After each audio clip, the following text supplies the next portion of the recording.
Hey, what's up, guys? Welcome to another Nerdy Bunch review. This time we're discussing spoiler-filled review of DC's CW's 2018 crossover titled Elseworlds. As was mentioned in the actual episode itself, it feels like every single year we get one of these. I love that line. It was very self-aware. I'm here once again with the Otaku guys from the Otaku Lounge, Herb and Lehns. What's up, guys? What's up? Mahalo. You know, I'm going to start calling you guys the Otaku guys. That's your name. That's. I think I need a collective name. It's a lot easier. Just say the Otaku guys. We just finished recording a spoiler-free review for Spider-Man Into the Spider-Verse, so check that out if you're interested after you finish listening to this. But like I said earlier, this is full of spoilers.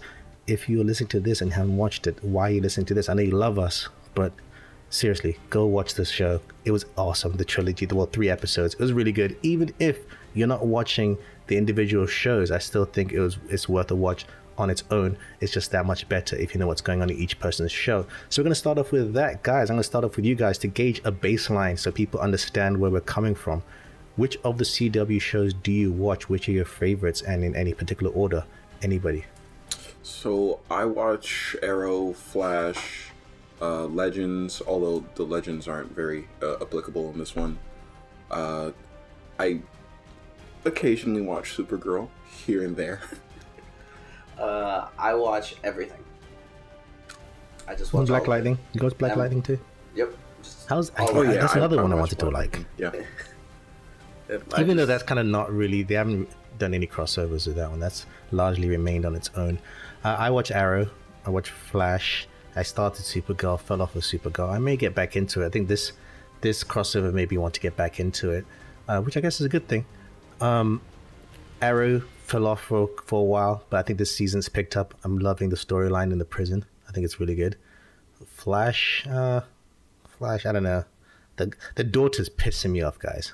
Really? Like, I'm sorry, she pisses me off. Like, last episode is a lot better. I don't want to go into it too much because I think we should do a full review of the season itself, just to keep it short. I should say half season itself. We should do that. But to keep it short, I don't know. The daughter, I get what they're trying to do with her, but she's this adult acting like a 5-year-old. And that bothers me, what they do when they do things like that. Some of her reactions, I'm like, you're not 12. You're freaking... You are... Wait, how old is she supposed to be? Well, she says that she also worked in the forensics lab like her dad. Oh, so yeah. she's got a job. Like, so she's a grown-up. You know, like, and the actress is actually older. But hey, she grew up without a father, okay? That causes developmental issues. I was just about to say that. I mean, like... but I have been enjoying Flash overall, and I was looking forward. We were all looking forward to this this crossover event. So I'm gonna start with you guys. You guys, have you seen the previous crossovers, and what expectations did you have going into this one? So going from the first two, I definitely enjoyed the second crossover more than the first. Which one's the first crossover? The first one was Dominators. Oh, yeah. All the aliens and the aliens, yeah. Yeah, that one. So I enjoyed the second crossover more. So my expectations based on that were just like, wow, they can only get better, because at this point they don't have to lay groundwork anymore. They can just go full on into deep in the DC universe if they want to. Oh, yeah. AKA DC, give me Booster Gold on TV already. Jesus. But yeah, so I had high expectations for this. You know, I really was expecting them to hit out the park, and in my opinion, they did. Yeah, I loved the previous crossover. Which one was that? Planet X? Yes. Nazis, basically. Yes. Yeah. That one was good, so I was like, all right, this one has to be great. Yeah, no, I like the previous ones. And it's funny to look at all 3 of them. It's like the scale has gotten bigger and smaller at the same time as they've gone on. You know, they've stopped going for just like craziness and focus more on character, but it's still craziness, if that's a great way to put it. I was expecting a lot, because I think for some of the individual shows, they need to kind of make up for some of the faults they've been having. So I was like, okay, use this as an opportunity to fix things here and there. And I think for the most part, they did a good job. I really enjoyed it. I have some nitpicks which you're going to go into, But for the most part, I think this was a very good crossover. I think it was a very good story for Oliver and Barry. And in a weird way, they did a very good job. Let's go into the plot. I like the idea. What do you guys think of the idea of kind of framing the plot, starting off with switching Oliver and Barry? And it's not Freaky Friday, it's closer to Quantum Leap. But if it was Quantum Leap, they'd only know that it was them when they look into themselves in the mirror, so, you know. But I like that. I like that they used the switch. So essentially, these are the two guys that like started the whole verse, right? And probably the best two in the world capable of dealing with this situation. Because we all know Batman doesn't exist. I mean, he was created as a figment to scare people, and Oliver is the only and first true vigilante. I love that Oliver got so tight. So tight. I'm the original vigilante.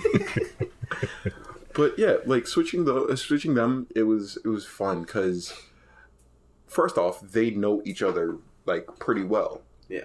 You know, and they understand. They have like an instant superhero connection. So whenever freaky shit's going down, they have a backup. Like, and you can see it throughout the series. So like, all right, I've hit an impasse. I don't know how to like move forward. I'll contact my superhero buddy.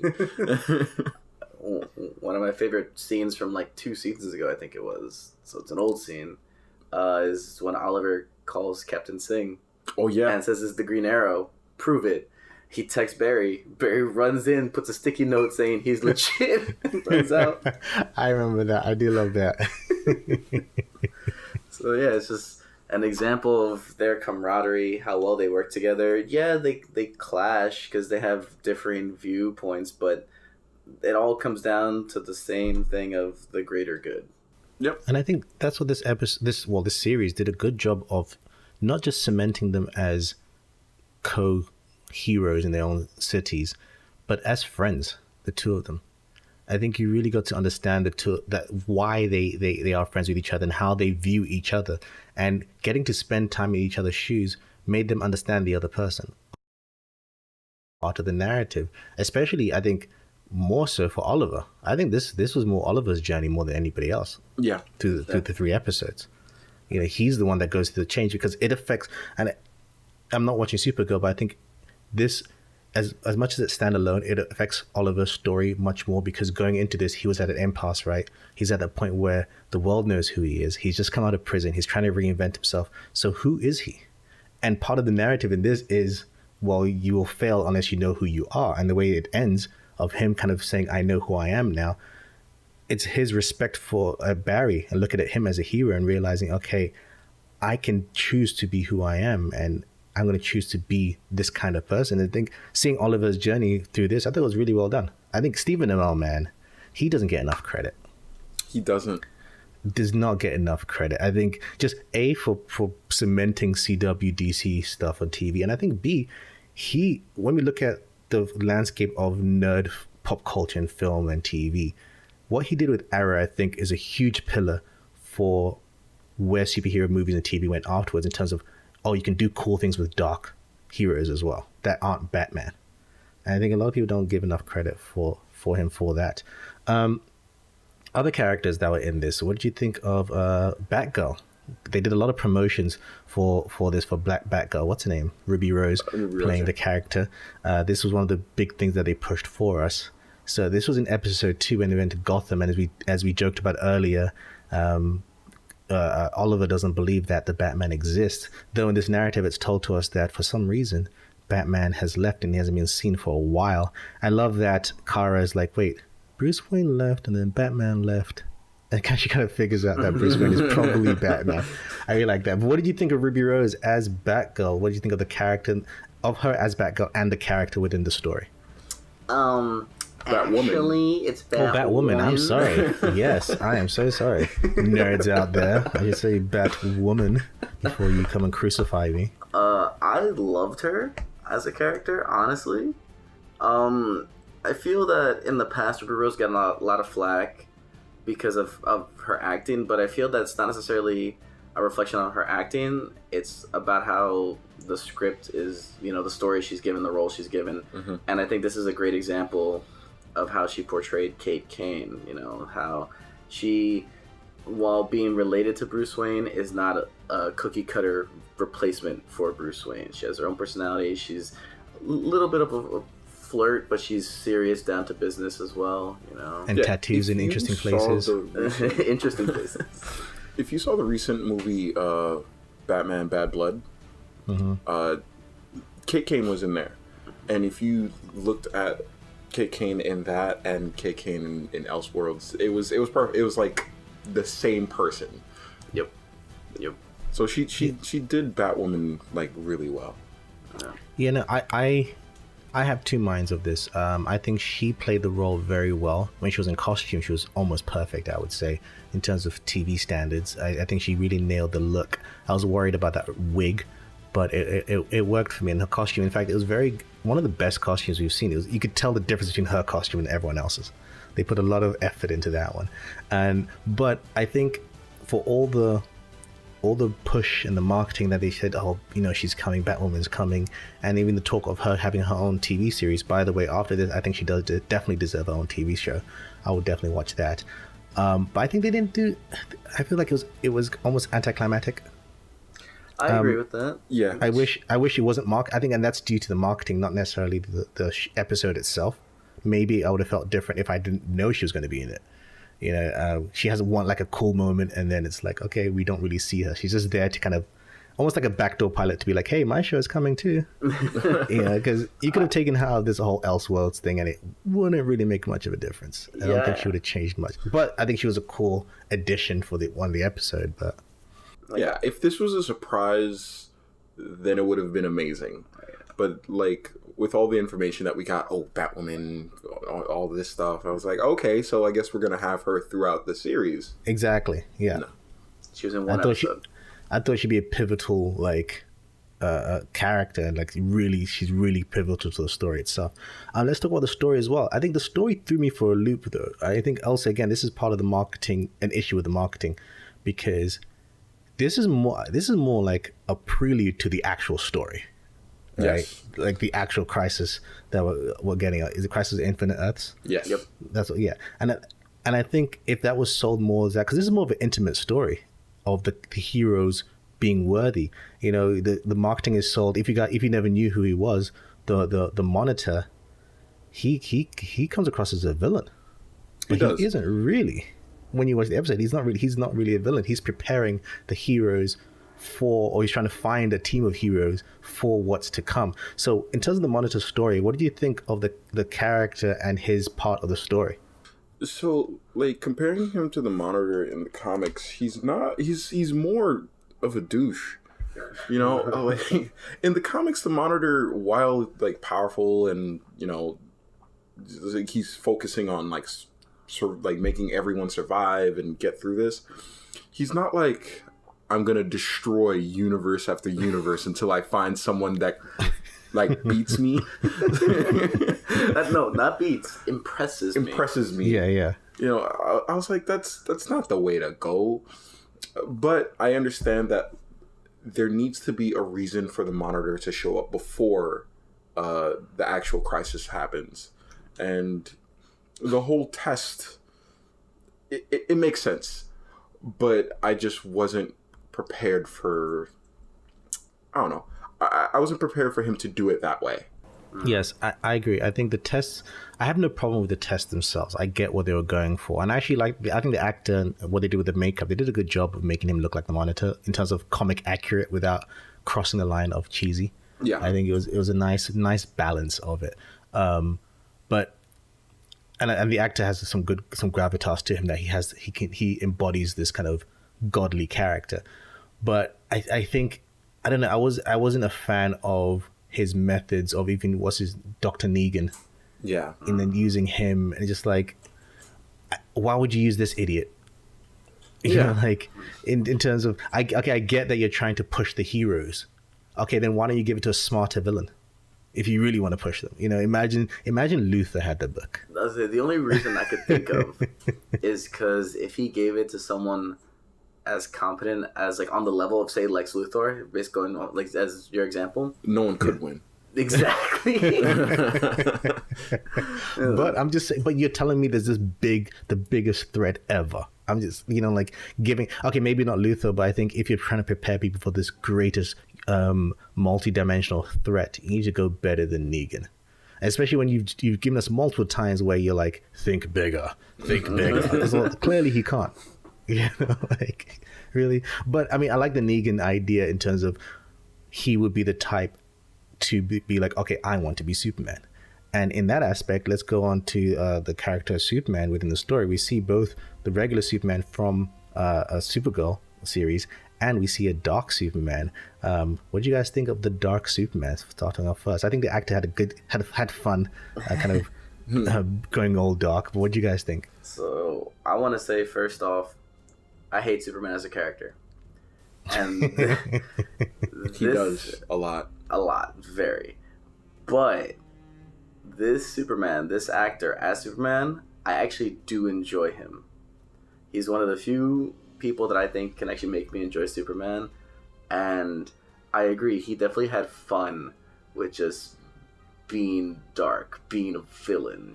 It's different. It's just the polar opposite of what you're already doing. And being able to interact with yourself in a sense, it's just you're basically talking to yourself in the mirror as you practice this. So the suit was dope.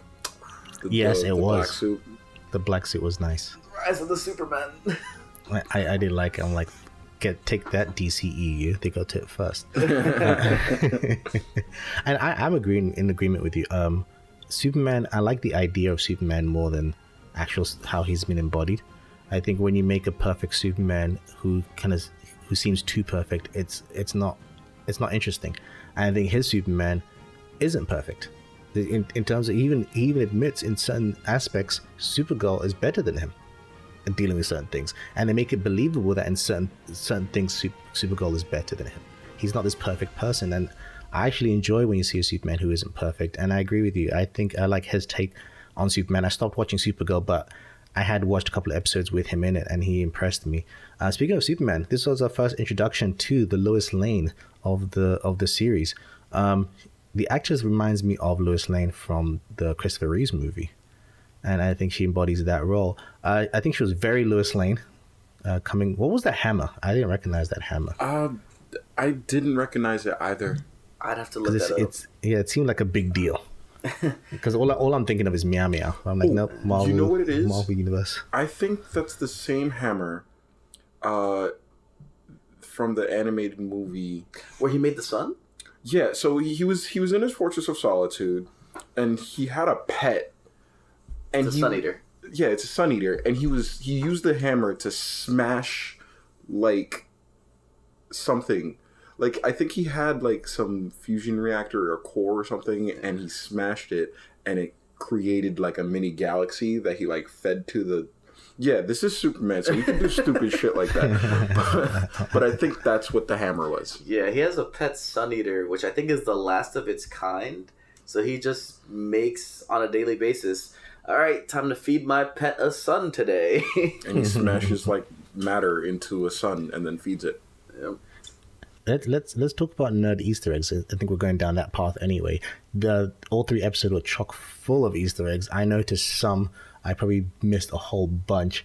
In the opening scene, we see a whole bunch of Easter eggs. In fact, when we see the dead bodies, all the fallen bodies that the camera pans over, I think we see what's his name, Firestorm as well. We see Stargirl, again, who's getting her own series as well. Stargirl's getting her own series. We see, I think, Dr. Fate.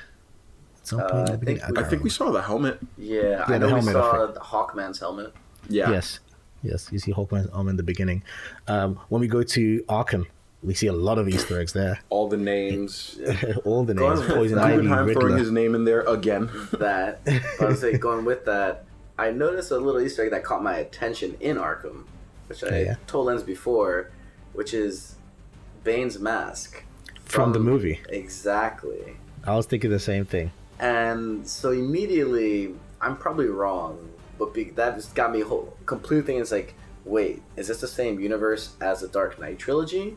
That would make sense why Bruce Wayne's not around and no one knows where he went because he faked his death as Batman. I'm like, oh my god, my mind went places at that point. The problem with that theory is that the world obviously knows the Batman exists, so there would be no doubt in Oliver's mind that the Batman exists, you know? Fair. Yeah, and the problem with that theory is it's never going to happen. Exactly. That too.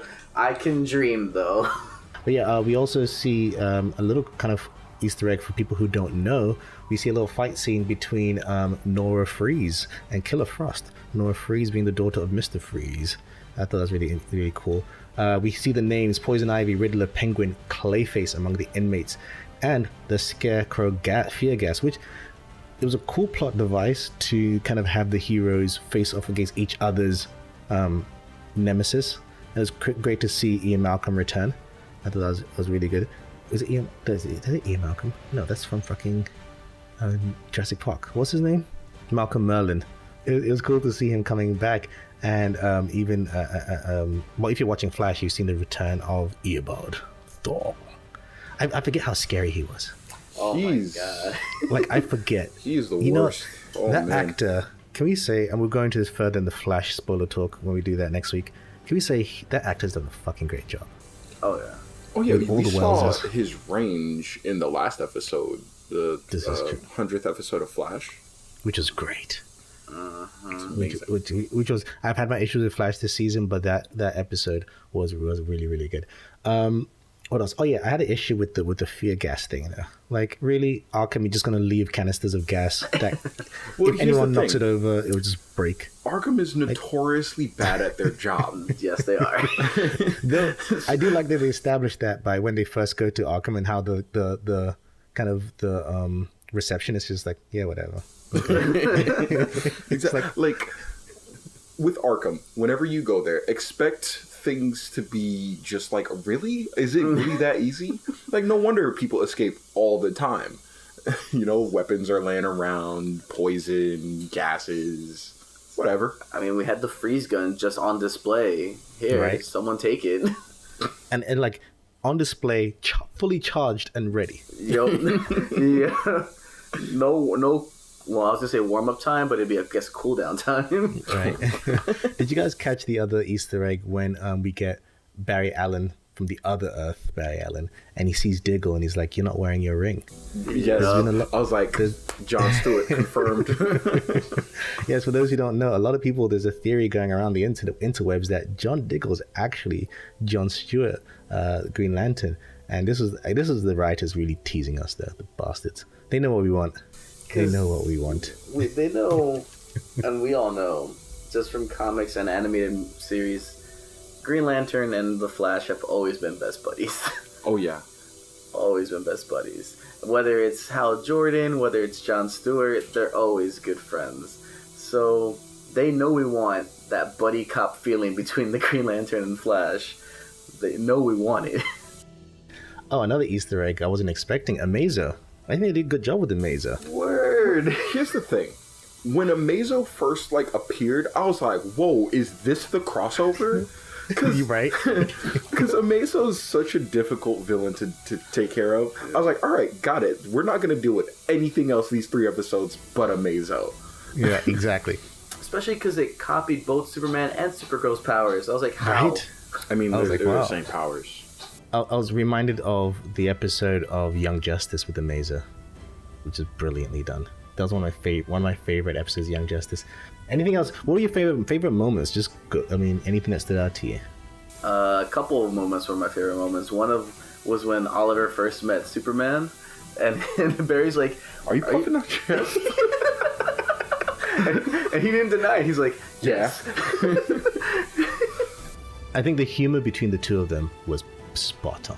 Yeah, there was Like really spot. Like, you know, when when he's like he shot Oliver in the back. He's like, finally, I've been wanting to do this. waiting 4 years, and I'm like, damn, I'm Barry holding a grudge. I would have held that grudge too. Seriously. But then it's done exactly the same way in terms of filmmaking way. You know, the shot where he shoots the arrow, he catches the arrow, and he gets shot in the back. And I love that they kind of mirrored that from a filmmaking level. I really like that. I even like the Iris, you're my lightning rod. Like, that's really gonna work. It works every time. Works every time. And I like that. It's almost as if the writers themselves were having fun making fun of each other's shows. When Arrow is like, oh gosh, you're gonna have another melodramatic moment. You guys are always so sensitive, and it's so true. And how, like, just make it fun of each other. One of my favorite scenes was when we were at Argus. Cisco and Caitlin had come over, and they were telling Felicity, you know, the lowdown, what was going on, and Cisco had said, "Oh yeah, Iris like knew immediately that something was off," and Felicity's like, "Wait, Iris knew?" And he was like, "Shut up, Cisco."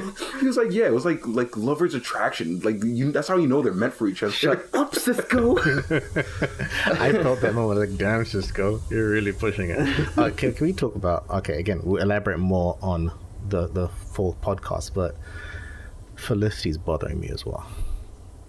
Like, I don't know. This season, I kind of agree. Yeah, I think the actress is best served where she's not a love interest to Oliver. She should be just there as a badass in her own right and like this tech person, blah, blah. Like when she's serving Oliver's story, I think the actress can't carry this badassness. When she kind of holds a gun out, she's trying to shout. I'm like, shut up. Like, you don't, no, you don't. You sound like an idiot. I also feel like they make fun of that in their own show, though. Yes, no, completely, and which makes me lose more respect for her. But I like that this show kind of, and I think they write the character as so reactionary. And so when we had that moment where she's being told, hey, you know, the only reason Iris would know is because this has happened to her before. So it's not about you and Oliver. Don't make it about... And she tends to do that. And like in the last episode, when she went crazy and pulls the gun out and shoots people, I'm like... Or not shoots people, but just her having that whole gun. Anyway, I could rant on about it. It bothers me. But I think this series did a better job in kind of steering her. Because I like the actress and I like the character. I just think they steer her in this kind of other direction, which they shouldn't need to. What else have we got? What are the cool moments? Let's talk about Supergirl. I think she was kind of shortchanged. She spends half the time in a prison. She was, in the final episode. But it made sense because she's like super powerful. Exactly. It's just the Deus Ex Machina for the group. Yeah. Oh, we have a problem? Better call Supergirl. So I got it. I thought because there wasn't. I mean, except for her moment with her otherworld sister. Yeah. And her and Barry doing their best impression of, is it Superman 2 or Superman 3 spinning around the world? Superman 2.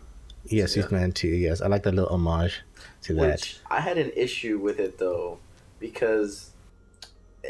follow me on this. So, Superman 2, he flew in the opposite direction fast enough to rewind time, right? Uh-huh. Okay. In this one... they've run in opposite directions of each other. So one of them's going with the rotation, one of them's going without, like against it. And normally, yes, they'd cancel out, but the Earth has its own rotation already. So theoretically, that actually shouldn't do anything. Exactly, because they're both going the same speed in opposite directions. They cancel out, but then you still have the remnant of the Earth's rotation naturally, so time would still flow. Yeah. Also, math was wrong. Unless one is faster than the other. Yeah, which could be the case, but they literally made it a whole point. It's like, oh, we both have to beat Mach 7, both of us. And I was like, she's not fast enough. Which is definitely not how fast they were going. Like when you saw the shot of like the whole Earth and they were like going around it, they were going like light speed.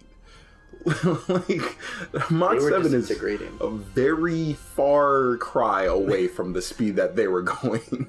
And even then, though, I'm like, we've seen Flash run fast enough to travel through time. So why is the friction hurting him now? Speed force. It makes a bubble around him for that reason. Exactly. So it's like, okay, so what's like prevent that? Yeah, exactly. So I'm like, okay. It just felt like the writers just didn't want to think about it. Whatever. We need to give a reason for both of them to almost die so that Oliver can make some kind of unknown deal with the Monitor. Also, let's talk about that. What do you think Oliver traded? Because you know you have to trade something. Obviously, like part of the power of what's his name, Deegan, I guess, was part of it. That's why he changed to some ugly, weird thing.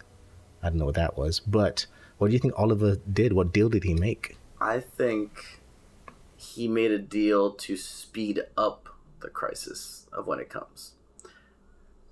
Yes, the reason I say that is because the shows have done a very good pacing of the year in the show is whatever year it's airing. You know? Yeah. So like it's 2018, right, in the show now, and which means next year it'd be 2019 in the show.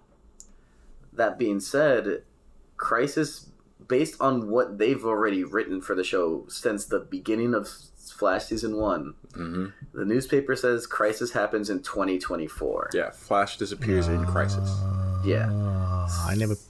Interesting. Okay. So I think that's a possibility that he's like, let it, we'll do this and we'll be there like to defend, but you bring it sooner so we can deal with it in a sense. So it's like the trade-off, and that would explain why it would happen so soon before what the future has written already. Okay. I like that. I like that idea. Let's talk about the future. Crisis. Let's talk about Crisis. Are you guys looking forward to Crisis? What are you expecting? Do you guys know much about Crisis in the comic book? What are your thoughts? Melissa knows more than I do on that one. All right. So basically, Crisis is just Anti-Monitor versus Monitor, and a bunch of shit happens. Mad people die. Don't forget Psycho Pirate. Yeah, like, so essentially, I don't know how they're going to do Crisis in like the Arrowverse, simply because of all the elements that we're missing.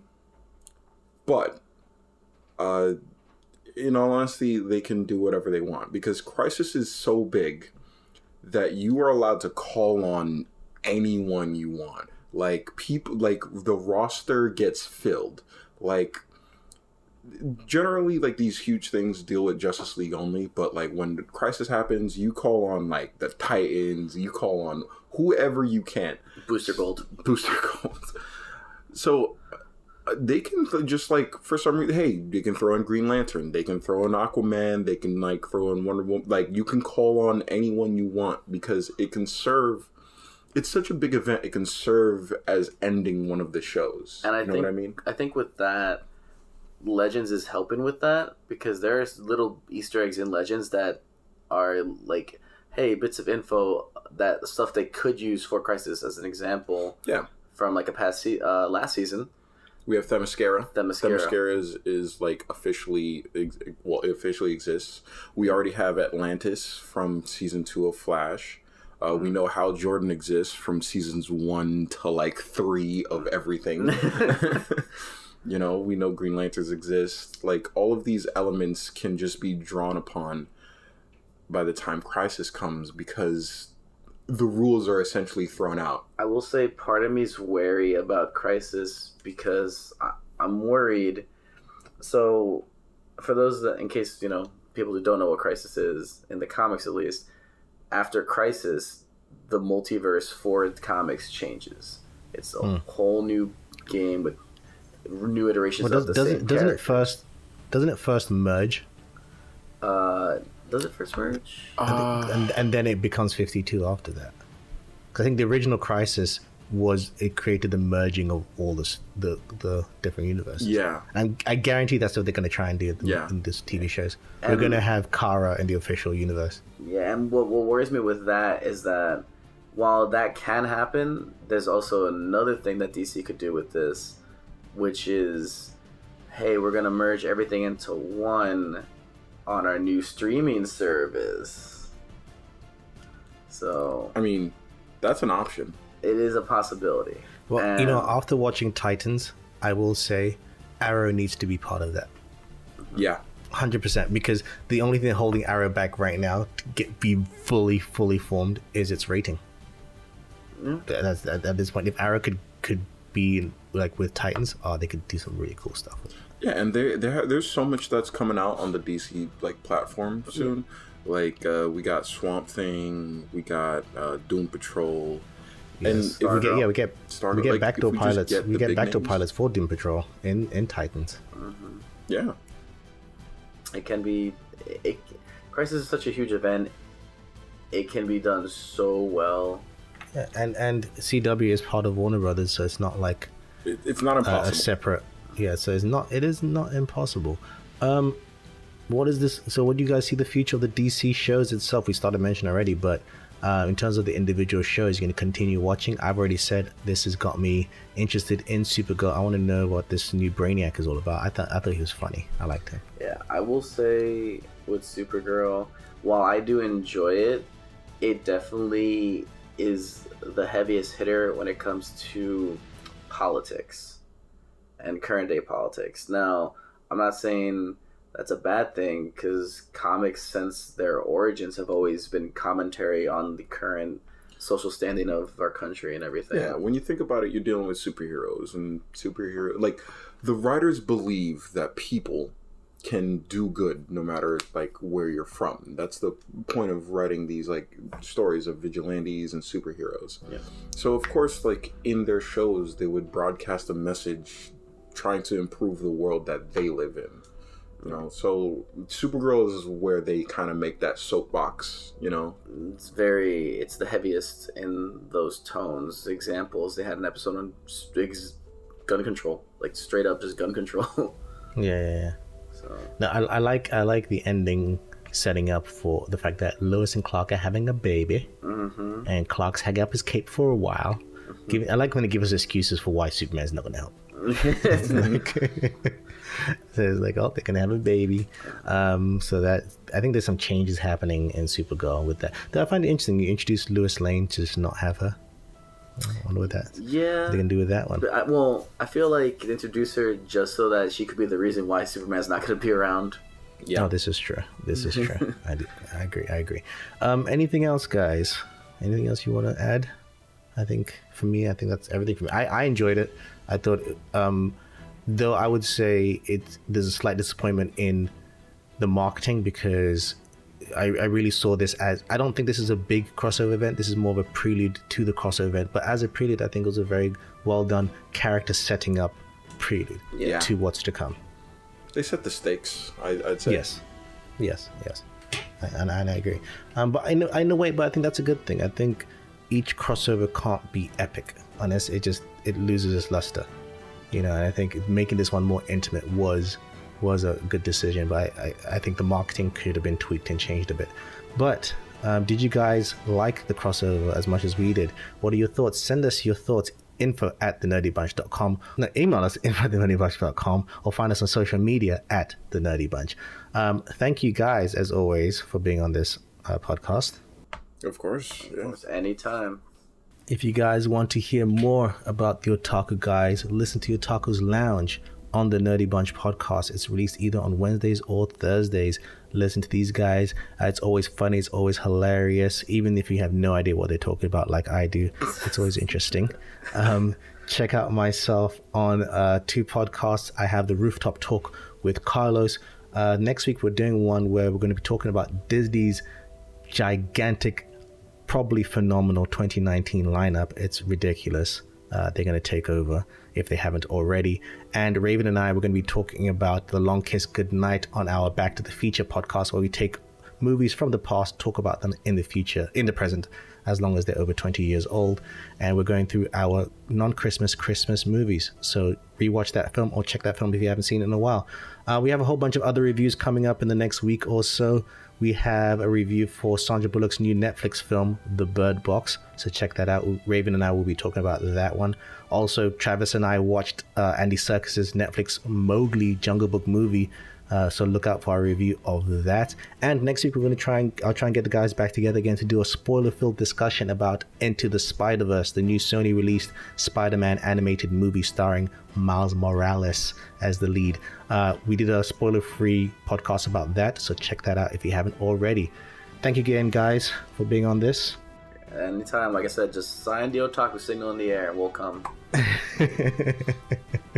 We also need to have some kind of bird call, so that if you don't, you can hear it, so you're not always looking. Thank you guys for listening, and as always, keep it nerdy.